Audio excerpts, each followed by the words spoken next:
Hello, hello, hello. Okay, funny story.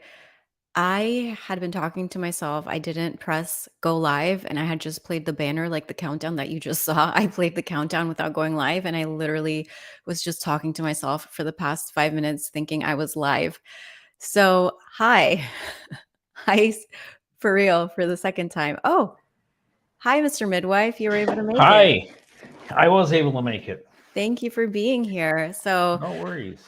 I thought I was You just live, but I wasn't, and I was just talking to myself for the past 5 minutes.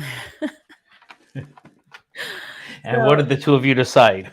that I'm too burned out. I don't know if I'm gonna keep doing YouTube.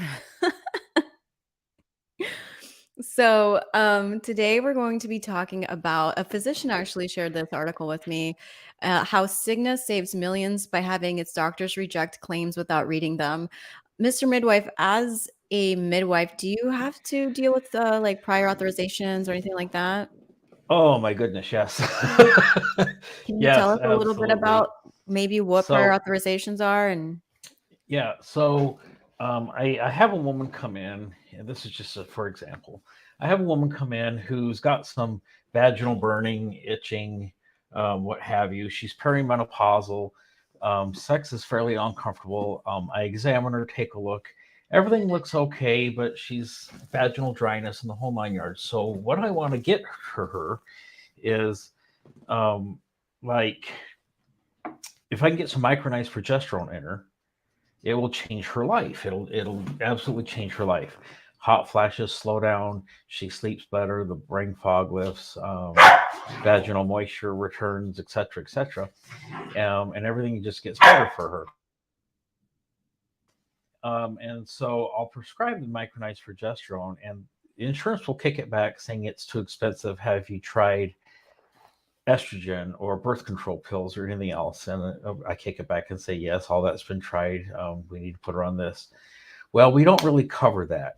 Well, why not? And it's just this whole back and forth. It's a big pain on the hind end. You get the same problem when you've got somebody who's, um, like, for example, postpartum depression. You want to start them on some antidepressants. Well, that's not approved. are you serious? Yeah. And so it's this Wow. big old fight every time. And fortunately, antidepressants are fairly cheap, even if you got to pay cash for them. It's like $10 a month. It's started or Zoloft or something. But yeah, it's this fight every single stinking time, and it's a big pain in the butt. It is, and the point is, as patients, we're paying monthly for this insurance plan that is supposed to pay our medical bills or help with them, and they really truly are run just like a business. Like, all they care about is profit, and it's sickening as a patient and it's sickening as a provider because many times you want to give a patient a certain medication, but you have to opt for something else because the patient can't afford it and the insurance refuses to pay for it. And I totally get that. It's a business. It's not a charity, and they're here to make money. They're here to placate their shareholders and so forth. But like you said, I've been paying my premiums. I have. And one of my favorite examples, many years, it was more than 30 years ago because my oldest child is that old now. Um, got pregnant, went in, had a baby, and about 6 or 8 weeks later, we get this really nasty red lettered note from the hospital saying "pay up or else." And I'm like, "Pay up or else? We have really good insurance." So I called the insurance company. I said, "Hey, what's going on? How come these folks haven't been paid?" And their return was, "Well, we're investigating." And I got really belligerent on the phone with this person. I said, "Investigating what? It was a childbirth. There's nothing to investigate. Pay these people now. This is ridiculous." And I got a phone call back about an hour or so later from the hospital saying, "Oh, we just got the money." What are you investigating? It's childbirth. There's nothing to investigate. And so, Exactly, but it's like if you don't advocate for yourself and put up a fight, they're counting on you paying that bill. yeah, and this is where it's senior citizens and those that are a little more sheepish than I am get in trouble because oh, well, it got denied by the insurance. I guess I have to pay it. Well, it was a legitimate claim, but because you didn't fight the denial, now you're out $1,500 or whatever it is. And let's Mhm. face it, some of these medications and treatments and tests and exams can be really, really costly. Yes. I was supposed to, I had some eye drops that were prescribed because I have Sjogren's. It was Xiidra, and they were like $500 a month. My insurance also didn't cover it. So I just like, and I tried, going back and forth. It's almost impossible. So I just gave up. And then I opted for Restasis, but yeah, so I can't even, that one also my insurance doesn't cover. So I basically like live off of samples, or it's just, or if I go to Colombia, I can buy the medication over there pretty much cheaper. But it's just insane that we have to do that. Let me step out for 10 seconds. I'm going to hit my Sure. studio lights. Hold on, I'll be right back. Sure. So this is, I'll just call him Dr. Nick. He's actually a physician, and Dr. Nick was having some symptoms. He was having some bone pain, and his doctor ordered a blood test, a vitamin D deficiency blood test. Well, a vitamin to test the levels of his blood of vitamin D, and it came back that he was deficient in it. However, so the point with this. Oh, let me add Mr. Midwife again. No, I can't. There we go. Okay, you're I was back. only gone for a second. I didn't know how quick you're going to be. So Dr. Nick got a letter after he took this blood test, and they were charging him $350 because the test is not medically necessary. He's 58 years old, and he lives in Maryland. The letter was signed by one of Cigna's medical directors, a doctor employed by the company to review insurance claims. He's a physician himself who used to work in the UK. There's Dr. Nick. And he says that he was that the letter didn't sit well with him, and that he was suspicious of it.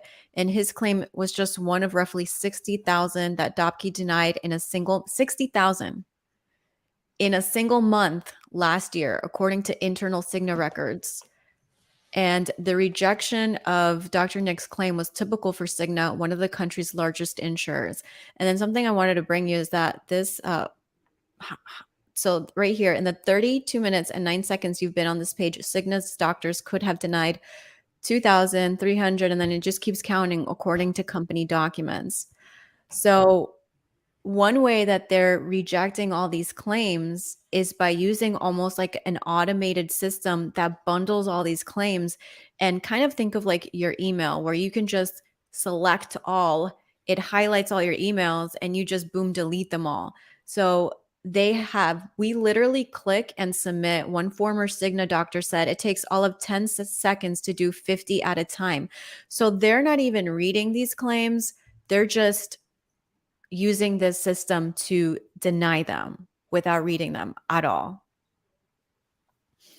So, Mr. Midwife, sometimes like when you're charting or when I'm charting and we're trying to use all the correct ICD-10 codes so that perhaps it will get approved, it doesn't, I mean, from what this is showing is like, it doesn't even matter because they're not taking the time to read them. Well, and this is where AI is both a help and a hindrance. It just sounds to me like what's happening is they have an AI program that matches up an ICD-10 code with one of their approved treatments. And if it matches, fine. But if I get the wrong ICD-10 code, and I say something like, okay, so her symptoms are she's got hot flashes and dry vagina. Well, that doesn't line up with progesterone. That lines up with KY jelly. So they're not going to approve the medication that the one medication that will really help her out. It doesn't line up. So they say reject. Yeah. Instead of having somebody put their eyeballs on it. And I've been on the phone with insurance companies as a provider saying, look, I've tried this and that. I need you to approve this medication and see if she improves. And if sometimes, not always, but sometimes if you say, I need to trial her on this for 3 months and then bring her back and look at it again, sometimes you'll get a yes, okay, we'll try it for 3 months. But then when you go back after that 3-month trial period and you say, yes, it did work. Yes, the symptoms are improved. We need to put her on it for a year or a lifetime or whatever. They'll kick back and say, well, have you tried? We already had this discussion. Yes, Yes, we've already tried this. Why are we? But it is extremely frustrating. it So is for very all you that frustrating. are, yeah, for all you patients that are watching out there, I know it's frustrating for you. I feel your pain. I don't know what else to do. I've jumped through all the hoops that I can jump through, and some college, not even college, some high school graduate who's 19 years old who got a job working at, health insurance company X is denying the claim because it doesn't line up with their approved versus the ICD-10 But code. a lot of these are actually, I mean, I'm sure it's not just physicians because I don't want to come across as I'm not. I'm very, have a high respect for physicians and everything. I've done some videos like with Dr. Sarah Ernie, nurse practitioner, and I've got a lot of like negative feedback. I've had and it's disheartening because I've had young physicians that are still in residency school that I would think they're more open-minded, more modern, and related to like the role that NPs can play. They're the main ones attacking me, not like perhaps the older physicians that maybe don't are more old school, don't respect the NP, or perhaps have more outdated views. No, it's a lot of the younger ones. So I do have a lot of respect for physicians, but a lot of this is physicians rejecting these claims, which I mean, it's kind of like how, like ethically as a provider, like how do you sleep at night? When you're not reading through these claims and potentially your decisions are hurting someone. Um, yeah, that's a really really good question, and my answer is I don't know. On the other hand, if you're getting 60,000 letters, appeals or whatever on your desk every month, there's no way as a human that you can go through those 60,000 in a month and give them their due diligence. There's just no way. Even if you take 2 minutes, which is pretty scant, even if you just take 2 minutes per request, you're still, there's no way. There's just no way. I think that it comes down to, again, Cigna's using AI to maximize profit. So as healthcare providers, we should take a stance and say, no, this is unethical. I know I'm idealistic, but every claim deserves a fair chance and a fair review. So it does go on to say that not all claims are processed through this review system. For those that are, it is unclear how many are approved and how many are funneled to doctors for automatic denial. Insurance experts reviewed Cigna's review system. Patients expect insurers to treat them fairly and meaningfully review each claim, said Dave Jones, a California's former insurance commissioner. Under California regulations, again, California, with the nurse patient ratios, and just Cali seems to, I know they're not perfect, but they got a lot of things right. Insurance must consider patients' claim using a thorough, fair, and objective investigation. And this is definitely not thorough. This is not fair, and this is not an objective investigation. It's hard to imagine that spending only seconds to review medical record complies with California law. At minimum, I believe it warrants an investigation. Well, and like you just said, seconds. You can't do a thorough exam in seconds. I that's just, and again, I'm okay with AI, but the game they play is that unless you have the right ICD-10 code, we're going to deny the claim. Well, but that's a carousel. It's a revolving door. It's a game of whack-a-mole. What ICD-10 code are you going to pay for this week for this treatment? And you have to guess. It's going in blind. It's a dark room, and you have to guess where they've moved the It's a target to. moving target, yes. Yeah, and It's like so to get sometimes to get STD treatment paid for, you have to list it under STD exposure. But that's just this week. Next week they're going to change it to high risk sexual behavior, which is different and it's not covered. But they don't tell you that in advance. They constantly move the target, and you have to like, okay, I have to guess this week. What are they going to pay for? And so, yeah, and the more ICD-10 codes you put down, if I put down 3 or 4 of them, then the patient gets charged for 3 or 4 of them, but you're just trying to cover yourself on what the insurance is going to pay for this week. And my friend recently, she had cervical cancer and her physician told her she needed surgery. Well, her insurance company denied the request for surgery and they said, "Oh no, you need to try these drugs first." And it just, she was so angry, so irate because here's a solution where I could just have surgery, or you're going to make prolong this, potentially allow the cancer to spread, make me try all these toxic medications that are harming my body because that's the route that the insurance company wants to go, you know? Yeah, yeah. So some Cigna executives, they questioned whether rendering such speedy denials satisfied the law. It doesn't, but they're making it work. According to one former executive who spoke on condition of anonymity because he still works with insurance, he said, "We thought it might fall into a legal gray zone," said the former Cigna official who helped conceive the program.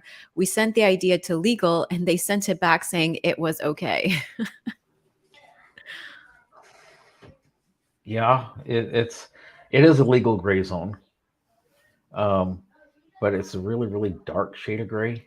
It's not black. It's like charcoal gray. Um, but they have had AI look at it, and AI says it doesn't fit.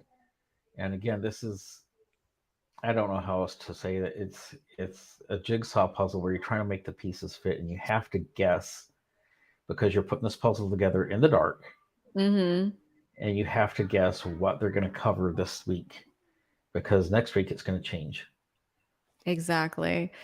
It says former Cigna doctors confirmed that the review system was used to quickly reject claims. An internal corporate spreadsheet viewed by the news organization's list, blah, blah, blah, blah, blah. The former doctor said the figures represent total denials. Cigna did not respond. And they then have, and this is a total bunch of baloney. Cigna emphasized that its system does not prevent a patient from receiving care. It only decides when the insurer won't pay. But yeah, when your treatment costs thousands of dollars, you are preventing people from receiving care because they can't afford it. Well, I mean, you and I live in different states, right? We Uh-huh. live basically across the nation from each other. I'm not stopping you from coming to see me. You're going to have to walk, but you can come see me. Um, Exactly. and I'm not stopping you from getting the surgery that you need or the treatment that you need. It's going to cost you literally $500,000, but you can pay for it out of pocket if you want. You can make payments for the rest of your life and go broke, but sure, you can get Yeah, it. yeah. So It's it is just frustrating. it's just funny how they refuse to take any accountability. So this is that AI system you're talking about. It's PXDX. I'm not sure if that's how they pronounce it or if there's a different name for it. But after leaving his practice, Dr. Alan Muni spent the next several decades advising insurance and okay, so this review system was developed by a former pediatrician. So it's kind of sad that a physician made it, but sometimes like you think maybe let's give him benefit of the doubt. Maybe he thought he was developing something that could potentially be for good, and now it's being misused to deny people's claims. Yeah, for sure. I mean, if I go down and buy a brand new car today, I can drive that car and it works just fine. And the way GM or Ford or whoever it was that built it for me to drive. But if I bring it home to the garage and I tweak it and put all sorts of parts on it and take some parts on and put other parts off and so forth, then it's not the same car. And it's entirely possible that's what he did. He built a product that he thought was going to match up ICD-10 codes with diagnostic criteria and all this other stuff. And when when whatever insurance company got a hold of it, they tweaked it and put in their own um, parameters and this, that, and the other thing, and now it doesn't even look like the product that he originally built. So that is entirely possible. Hmm. So this other person, this Dr. Dobke, he or she rejected 121,000 claims in the first 2 months of 2022, which is just astronomical numbers. Let me see here. So this is a former Cigna executive. He says, put yourself in the shoes of the insurer. Why not just deny them all and see which ones come back on appeal? From a cost perspective, it makes sense. And Cigna that's knows. exactly what they do. Like I said at the beginning, you get the rejection letter, and if you're sheepish enough to not fight that, they just got lunch money. Cigna knows that many patients will pay such bills rather than deal with the hassle of appealing a rejection, according to Harrigan and other former employees of the company. And I'm one of those people that are guilty of it. I just had surgery for plantar fasciitis, and my bill was $5,000.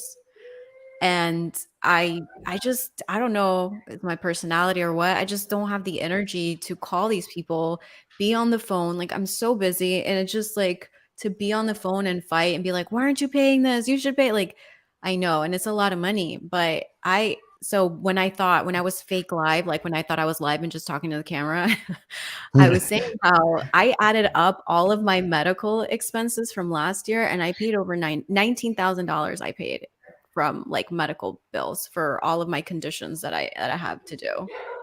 So it's insane.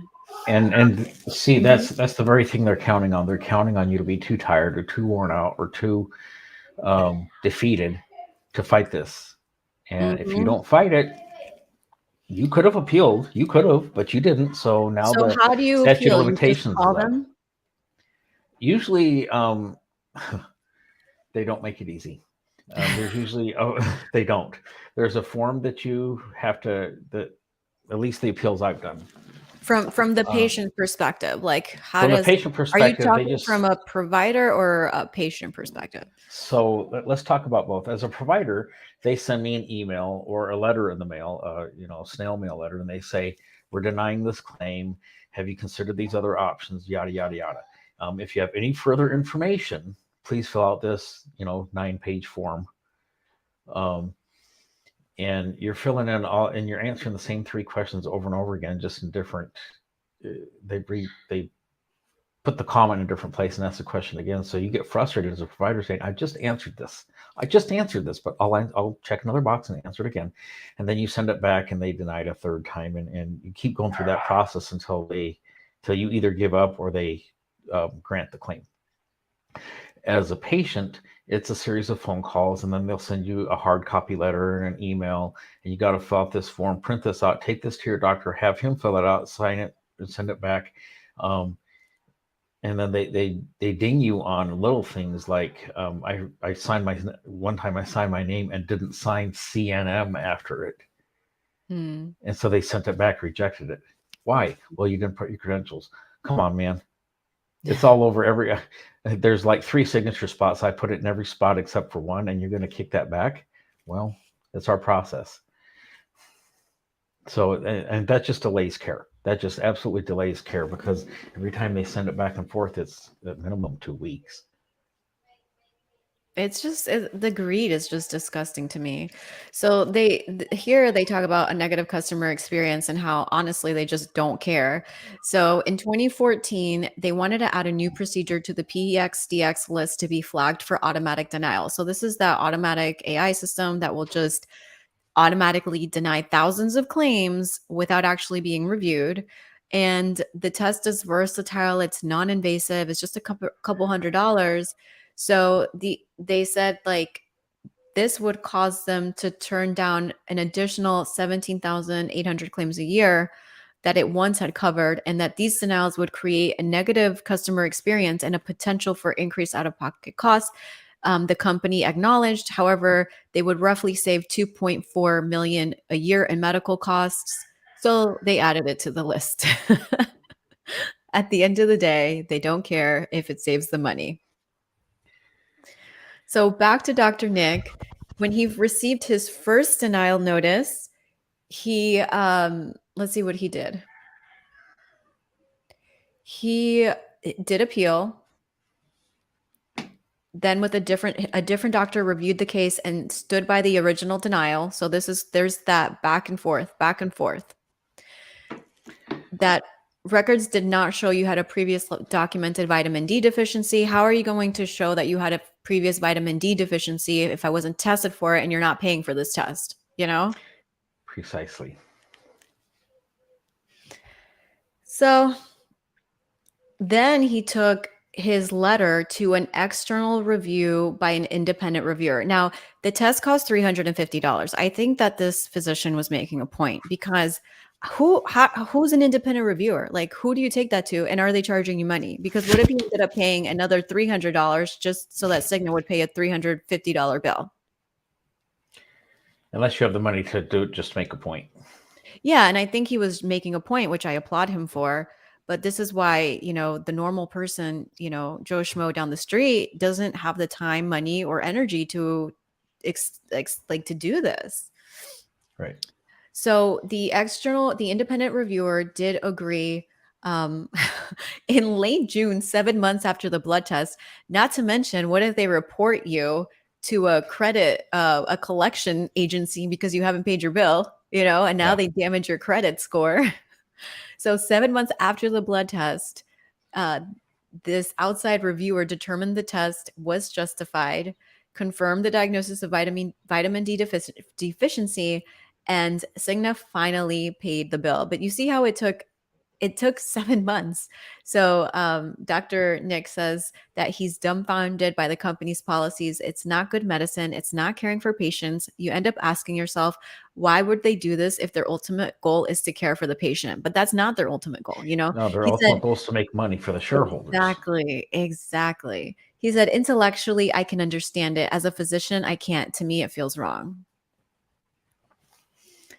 And this is what has frustrated me since I became a nurse, is that I'm here to take care of people. I'm here to take care and make their lives better. But I can't do that because they can't pay for it, because medications, treatments, exams, tests are so incredibly expensive that it becomes cost prohibitive to, even if they do have insurance, their copay is ridiculous. And then, you find out 6 months or a year later, they're 6 feet under the grass because they didn't get the one medication that would have changed their life. Mm-hmm. It's really sad. I mean, I don't have a solution, but I just do know that our healthcare system here in the States is very broken. I'm not saying that it's not broken in other places, but it is very sad. It's cost prohibitive. My dad has rheumatoid arthritis and his medications are hundreds of dollars also a month. Thank God he has good insurance. But for anybody who doesn't, you're literally like crippled in pain because you can't afford your medicine. You can't have quality of life. Your disease progresses because you can't afford it, because you just weren't fortunate to be born with tons of money. Right. Right. But I wanted to end. So that was the bad with Cigna. I wanted to end on a good note. On a positive note, United Healthcare plans to cut 20% of prior authorizations. So, yay, if I had one of those like cool soundboards for the live, I'd be playing that yay sound. So, United Healthcare is moving forward with a plan to eliminate 20% of its current prior authorizations and implement a national gold card program. And that they're going to remove obstacles. I had seen a different article, but I believe it was for like assistive devices, or I can't remember. I had seen a different one. But that's a move in the right direction. Someone did say that they were a little bit skeptical, that they're going to wait and see. Like, they're cautiously optimistic, they had said. But so and I can't remember. I'm trying to remember. Mr. Midwife, you're gonna say something? Well, we'll get through this part first, and then yeah, we'll shift gears just a little bit, just a little tiny bit.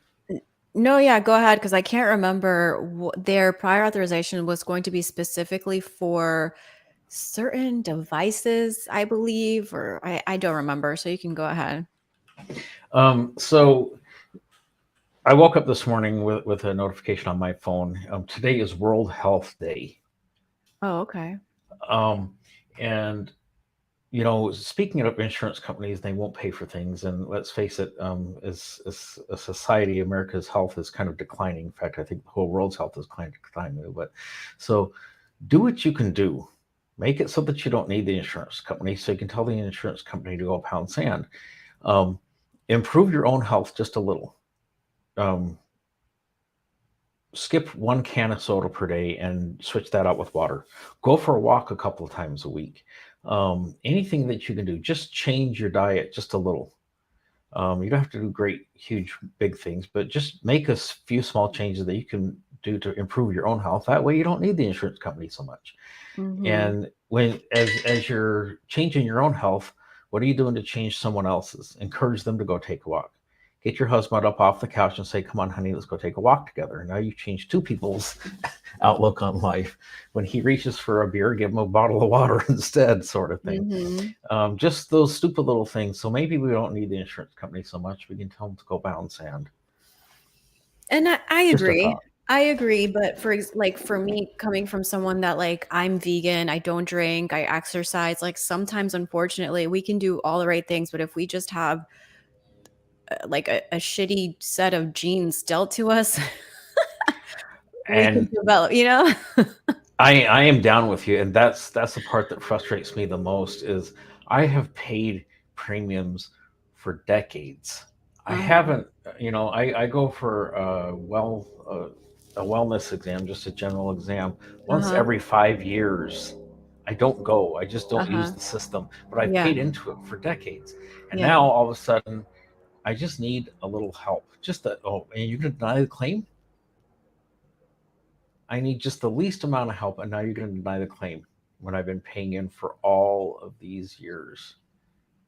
And that's what angers me because, like you said, I understand that they're a company, that they're there to make a profit, that it's not charity.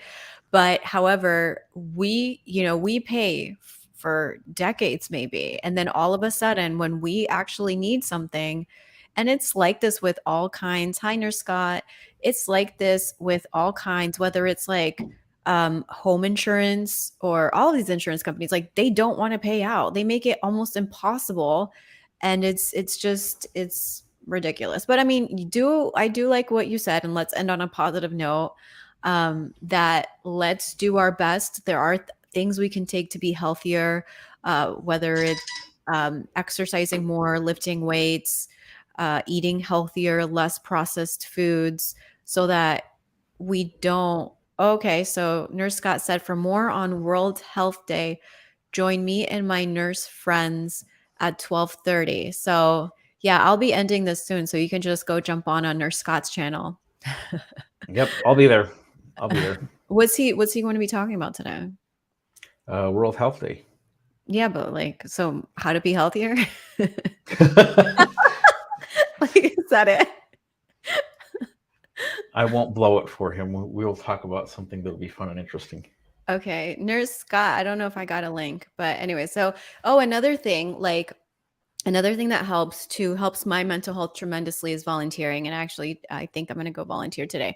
I have been pretty sedentary because I had surgery for the past month. So I can't really, I can't walk as much and all that. So I've been very sedentary, and my mood has just declined so much. I've just had Yeah. I have like, like inertia, no energy, avolition, like all of the basically depressive symptoms. So your body will thank you when you move and are healthier. Yes. So Absolutely. everyone go over to Nurse Scott at 3:30 Eastern Standard Time or 12:30 PDT. He says they're going to go over a timeline of health successes. Mr. Midwife says he will be there. Mr. Midwife, thank you so much for joining. Do you have any parting words or any words of wisdom for anybody dealing with this? No, I've be vigilant. Don't give up. If you roll over and play dead, then these folks win. Fight it. Somewhere come up with the energy to fight their denials. So, And I think at the end of the day too, I guess if you have an option of whether you pick Cigna or a insurance company like United Healthcare that you know is actually cutting back prior authorizations, well then don't pick Cigna, because at the end of the day, your dollars are what hurts them. So yep. put your money where a company actually is vouching for you or acting like they will go to battle for you. Absolutely. All righty, let me end this broadcast. Thank you so much for watching.